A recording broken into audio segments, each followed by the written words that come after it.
Anda kembali bersama kami di Kompas Petang. Saudara Wakil Menteri Keuangan Thomas Juwandono mengumumkan alokasi pendanaan pembangunan IKN dalam APBN 2025 mencapai 15 triliun rupiah. Meski demikian, angka itu menurut Thomas bisa bertambah sesuai dengan kebutuhan pemerintahan mendatang.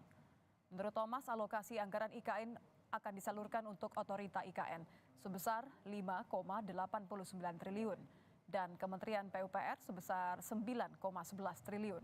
Namun ia mengingatkan pemerintahan selanjutnya agar tidak bertumpu pada APBN untuk mendanai IKN. Mengingat anggaran pemerintah hanya ditargetkan untuk membiayai 20% dari total kebutuhan pembangunan ibu kota baru itu. Sejak pembangunan, saudara, IKN dimulai tahun 2022 hingga pertengahan 2024, total alokasi APBN tercatat sudah mencapai 76,5 triliun. Jumlah itu sama dengan 16,42% dari total dana 466 triliun yang dibutuhkan untuk proyek ini berdasarkan perkiraan pemerintah. Untuk 2025 itu saat ini 15 triliun, tapi bisa ditambah dari diskresi dari ruang diskresi presiden tadi menurut kebutuhan.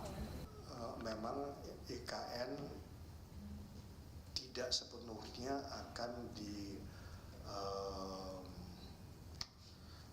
tidak sepenuhnya dari APBN, itu dari pertama kali kan sudah berkali-kali menjelaskan bahwa beliau komit bahwa IKN akan berlanjut. Poinnya adalah memang pendanaannya kita harus shift untuk ke investasi dari sektor private. Adanya perbedaan jumlah lokasi anggaran proyek IKN yang sebelumnya 44 triliun, kemudian diturunkan menjadi hanya 15 triliun tahun depan oleh pengamat ekonomi Indef Ahmad Heri Firdaus, menunjukkan sikap Presiden terpilih Prabowo Subianto yang tidak tergesa-gesa untuk pindah ke IKN. Selain itu, adanya penurunan jumlah anggaran IKN bisa dilihat bila pemerintah mendatang tidak terlalu menganggap serius kelanjutan proyek pembangunan di Ibu Kota Nusantara.